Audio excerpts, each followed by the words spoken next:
जब भी हम इतिहास की बात करते हैं तो इतिहास को हम जानते कैसे हैं? इतिहास के बारे में हमें पता कैसे चलता है?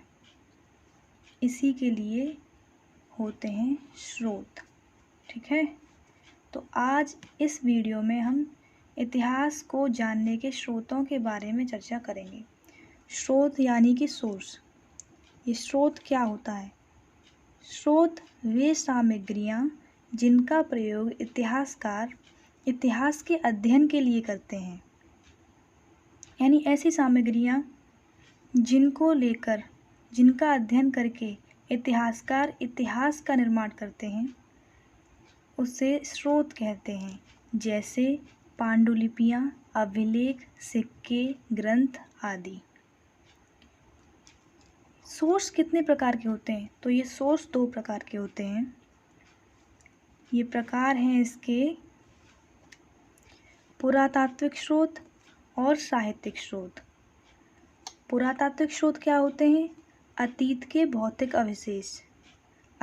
भौतिक अवशेष जैसे अभिलेख, सिक्के, मृद्भांड, स्मारक, भवन, मूर्तियाँ आदि। जब कोई एक जगह, एक संस्कृति किसी भी कारणवश दब जाती है, जैसे कि ये मेज है, अगर यहाँ कोई घटना घटित होती है और ये दब जाती है सारी चीज़ें, और बाद में फिर यहाँ खुदाई होती है और जब ये निकाली जाती हैं तो इसके अवशेष हमें मिलेंगे, तो वो होंगे पुरातात्विक स्रोत। उसके आधार पर हम ये आकलन करेंगे कि यहाँ कोई पढ़ाता होगा, शायद ये कोई सामान रखने की चीज़ होगी। ऐसा फिर इतिहासकार अपना इतिहास बनाते हैं। साहित्यिक स्रोत क्या हैं? साहित्यिक स्रोत बेसिकली ग्रंथ होते हैं, पुस्तकें। ये 2 प्रकार के होते हैं, धार्मिक साहित्य और धर्मनिरपेक्ष या लौकिक साहित्य।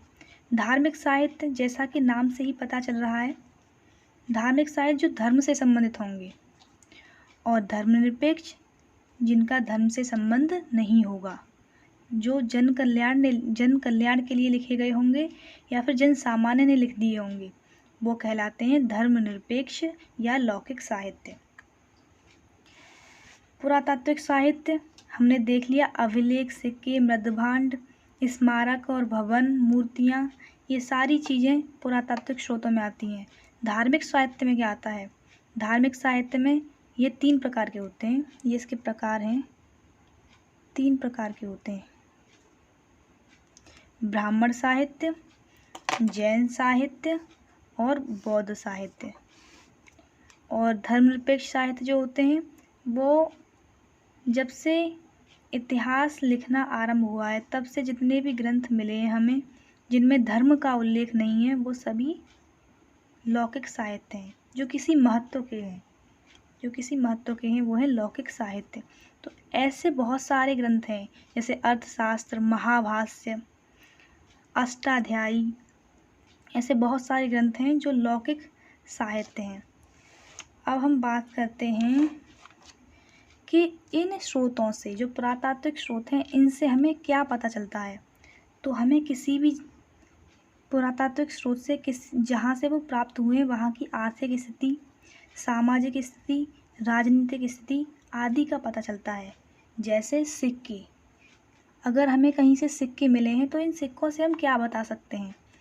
इन सिक्कों से हम बता सकते हैं वो सिक्का अगर तांबे, चांदी या सोने का है तो हम बता सकते हैं कि वो राज्य कितना समृद्ध रहा होगा। उसने तांबे के सिक्के चलवाए होंगे, सोने के सिक्के चलवाए होंगे, चांदी के सिक्के चलवाए होंगे। हम बता सकते हैं कि ये किस शासनकाल के हैं, क्योंकि बहुत से शासक उन पर अपने नाम, अपने राज्य का नाम आदि अंकित करवाते थे। सिक्कों से हम बता सकते हैं, जैसे कि ये कोई प्लेस है, जहाँ से भी भारी मात्रा में एक प्रकार के सिक्के मिले होंगे, वो स्थान उस शासक की हमें सीमा बताएगा, उस शासक की सीमा के बारे में बताएगा कि उसके राज साम्राज्य का विस्तार यहाँ तक होगा। तो तो इस प्रकार से हमें वहाँ की आर्थिक स्थिति, राजनीतिक स्थिति, सामाजिक स्थिति के बारे में पता चलता है। मूर्तियाँ हमें मिलती हैं, हमें पता चलता है कि उनकी शैली कैसी थी मूर्तियाँ बनाने की। सिक्कों का अध्ययन किसके अंतर्गत होता है? सिक्कों के अध्ययन को हम मुद्रा शास्त्र या इंग्लिश में न्यूमिस्मेटिक्स कहते हैं।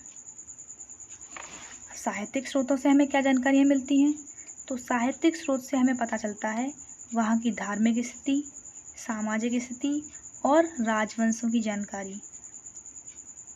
जब भी कोई धर्म लिखा गया होगा, जैसे कि ब्राह्मण साहित्य, जैन साहित्य, बौद्ध साहित्य, तो तत्कालीन जो शासक हैं उस समय इनके समकालीन जो शासक थे उनके बारे में भी इनमें उल्लेख मिलता है। इससे हमें राजवंशों की जानकारी मिलती है। धार्मिक स्थिति, सामाजिक स्थिति, वहाँ का समाज कैसा था, महिलाओं की स्थिति कैसी थी, जाति व्यवस्था थी या नहीं, वर्ण व्यवस्था थी या नहीं, इसके बारे में हमें पता चलता है।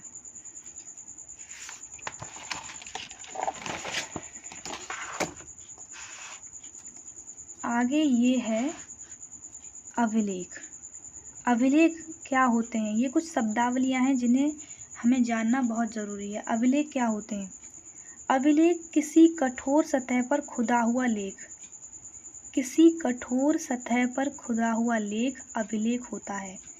ये मुख्यतः पाषाण का अर्थ होता है पत्थर, मोहरों, स्तंभों, चट्टानों, प्रस्तर स्तंभों यानी पत्थर के स्तंभ, गुफाओं, ताम्र पत्रों, मंदिर की दीवारों, मूर्ति आदियों पर हमें मिलते हैं। यानी जो भी कठोर सतह है उस पर खुदा हुआ लेख अभिलेख कहलाता है। अभिलेखों का पुरातात्विक साक्ष्यों में सर्वाधिक महत्व है, यानी इन्हें हम सबसे महत्वपूर्ण मानते हैं। पुरातात्विक साक्ष्यों में जितने भी साक्ष्य हैं उनमें सबसे महत्वपूर्ण हम अभिलेख को मानते हैं। अध्ययन, इसका अध्ययन पुरालेख विद्या एपिग्राफी कहलाता है या एपिग्राफी के अंदर आता है। जो सबसे पुराना अभिलेख है भारत के संदर्भ में, यानी एक ऐसा अभिलेख जिसमें हमें भारत की जानकारी मिलती है, वो है बोगज कोई अभिलेख, जो हमें मध्य एशिया से मिला है। अगर हम पूछें कि सबसे प्राचीन अभिलेख कौन सा है जो भारत में प्राप्त हुआ है, तो वो है अशोक के अभिलेख। इनसे हमें क्या जानकारी मिलती है? तत्कालीन प्रशासन, वहाँ के शासकों की जानकारी, उनकी सामाजिक स्थिति, उनकी आर्थिक स्थिति, उनके प्रशासन के बारे में, राजनीतिक व्यवस्था के बारे में हमें इनसे जानकारी मिलती है। अब अभिलेख का एक चित्र देखते हैं। वीडियो को पॉज करके देखना कि ये कैसे इस पर लिखा गया है। पांडुलिपि। पांडुलिपि क्या होती है? पांडुलिपि एक ऐसा दस्तावेज होता है जो व्यक्तियों के द्वारा, किसी एक व्यक्ति या अनेक व्यक्तियों के द्वारा हाथ से लिखा गया होता है। पहले कोई छपाई की मशीन तो होती नहीं थी, तो व्यक्ति कैसे लिखते थे? हाथ से। जैसे कि मैंने ये हाथ से लिखा है और ये एक, मान लो ये बुक बन गई, तो ये हो गई पांडुलिपि। पहले जो व्यक्ति थे वो हाथ से लिखा करते थे, जब तक कि छपाई मशीनें, ये तो बहुत बात की है, छपाई मशीनों का आविष्कार नहीं हुआ, व्यक्ति हाथ से लिखते थे, तो उसे कहते थे हम पांडुलिपि। पांडुलिपि को हस्तलेख या हस्तलिपि भी बोलते हैं। जब कागज़ नहीं था तो ये लिखी कैसे जाती थी? तो ताड़ पत्र, जो ताड़ के पत्ते होते थे, और भुर्ज पेड़ की छाल। भुर्ज का पेड़ हिमालय के क्षेत्र में मिलता है। ये हिमालय के क्षेत्र में मिलता है ये पेड़।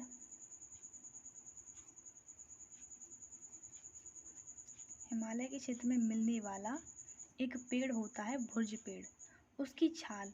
इनसे विशेष तौर पर पत्र बनाए जाते थे और उन पर लिखा जाता था, वही कहलाती थी पांडुलिपियाँ। पांडुलिपि को अंग्रेजी में हम कहते हैं मैन्युस्क्रिप्ट। पांडुलिपि को हम अंग्रेजी में क्या कहते हैं? तो इसे कहते हैं मैन्युस्क्रिप्ट। और ये जो इसकी उत्पत्ति हुई है, ये शब्द मेनू से बना है, मेनू, जो कि लैटिन भाषा का शब्द है। इसका अर्थ ही होता है हाथ। पांडुलिपि कैसी दिखती थी? ये पांडुलिपि का चित्र है और ये है भुर्ज का पेड़, जिससे एक विशेष पत्र बनाया जाता था। इस प्रकार से पांडुलिपि जो है उसका अर्थ होता है हाथ से लिखी, हस्तलेख या हस्तलिपि। मृदभांड, पोटरी, ये क्या होता है? मृदभांड का शाब्दिक अर्थ होता है मिट्टी के बर्तन। जो मिट्टी के बर्तन होते हैं उन्हें हम मृदभांड कहते हैं। आहत सिक्के, आहत सिक्के इन्हें हम पंच्ड मार्क कॉइन बोलते हैं इंग्लिश में। ये एक कॉइन है। पहले सिक्के ऐसे नहीं होते थे जैसे कि आज के समय में सिक्के हैं, बल्कि उन पर किसी औजार को लेकर धातु पर प्रहार करके कोई चित्र बनाए जाते थे। ये चित्र बनाए जाते थे ऐसे, कुछ भी आकृतियाँ बनाई जाती थी, वही कहलाते थे आहत सिक्के। यानी प्रहार करके जब कोई आकृति बनाई जाए धातु पर तो वो कहलाते थे आहत सिक्के। साहित्यिक स्रोत, साहित्यिक स्रोत हमने पढ़ा 3 प्रकार के हैं, ब्राह्मण साहित्य, जैन साहित्य और बौद्ध साहित्य। ये दिख नहीं रहा है यहाँ। साहित्यिक स्रोत 3 प्रकार के हैं, ब्राह्मण साहित्य, जैन साहित्य और बौद्ध साहित्य। ब्राह्मण साहित्य में क्या आता है?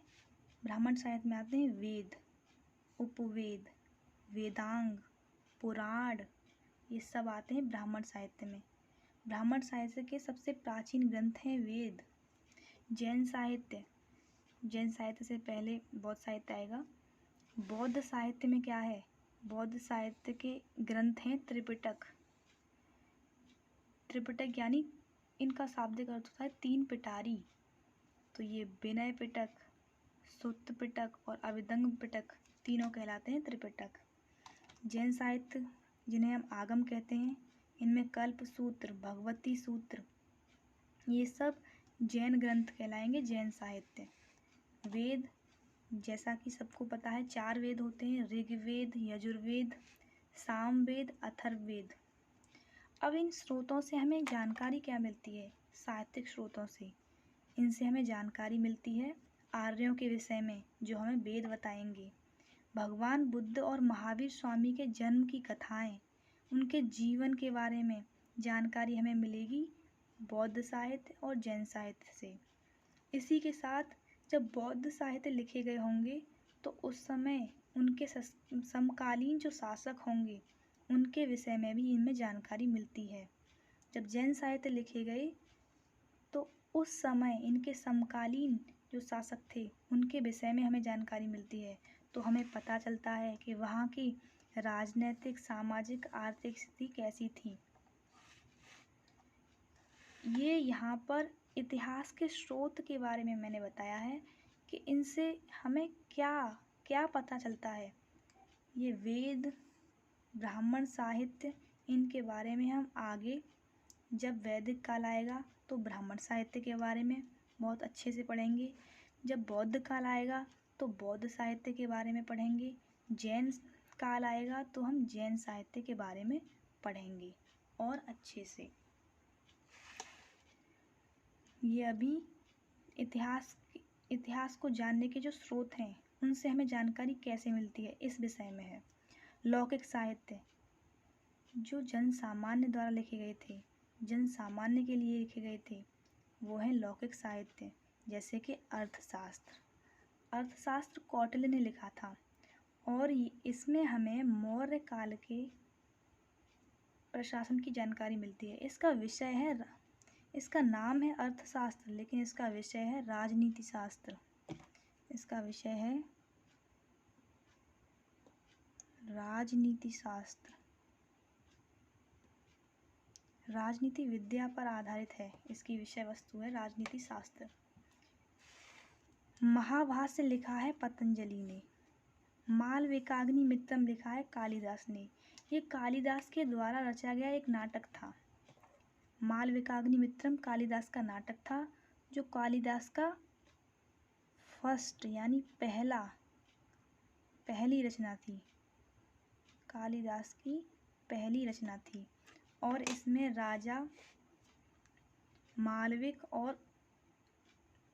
राजा अग्निमित्र और मालविका के प्रेम का वर्णन मिलता है, प्रेम के बारे में पता चलता है और उनके प्रेम का वर्णन मिलता है इसमें। राज तरंगिणी जो कि कल्हड़ की रचना है, राज तरंगिणी की रचना है कल्हड़ की। इसमें हमें कश्मीर के इतिहास के बारे में पता चलता है, कश्मीर के इतिहास की जानकारी।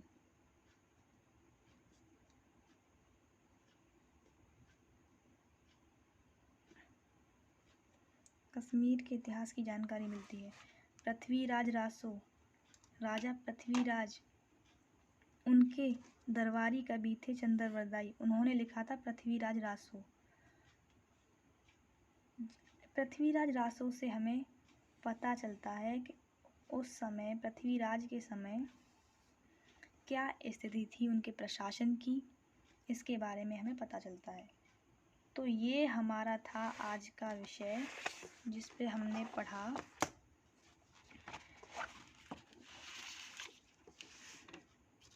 भारतीय इतिहास को जानने के स्रोत। हमने पढ़ा कि स्रोत क्या होते हैं, कितने प्रकार के होते हैं और इनसे हमें क्या जानकारी मिलती है। आगे की कक्षाओं में जैसे जैसे जो काल आता जाएगा उसके साथ हम उनके स्रोत पढ़ते जाएंगे।